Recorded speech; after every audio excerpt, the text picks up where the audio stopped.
Good morning, Mahima. Good morning, Alex, and good morning to all the panelists.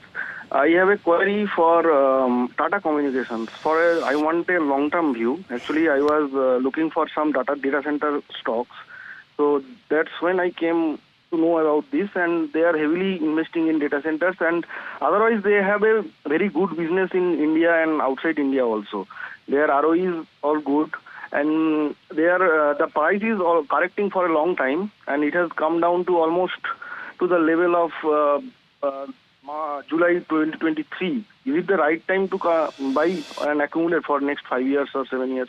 Okay, that's quite a long term to remain invested. Okay, I got your question, and I take this up with Samir quickly. Samir, your view on Tata Communication and whether he can continue to remain invested for the next 5 years. I mean, he's not sitting on a lot of loss right now, just 4,000 odd rupees.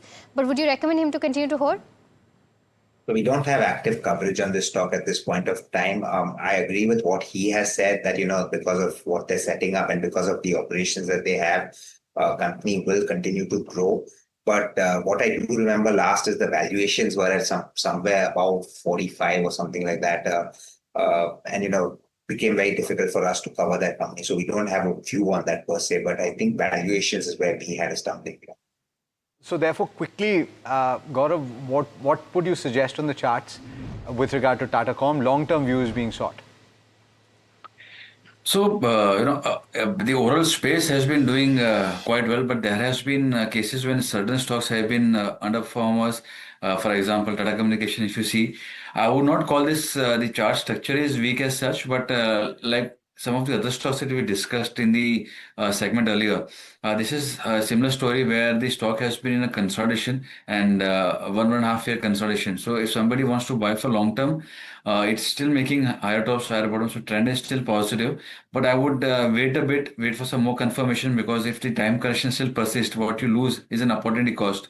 Buying a stock which is stuck in the range, I don't think that would make sense. And this is a time where either you find stocks which are showing reversals or which are showing breakouts, both of which can lead to a consistent, profitable journey for the next couple of years. So that does not apply to Tata Communication at this point in time. So I would say if there is a compulsion, probably one can start nibbling in. But if the gentleman can wait, I would recommend waiting for some more confirmation before entering.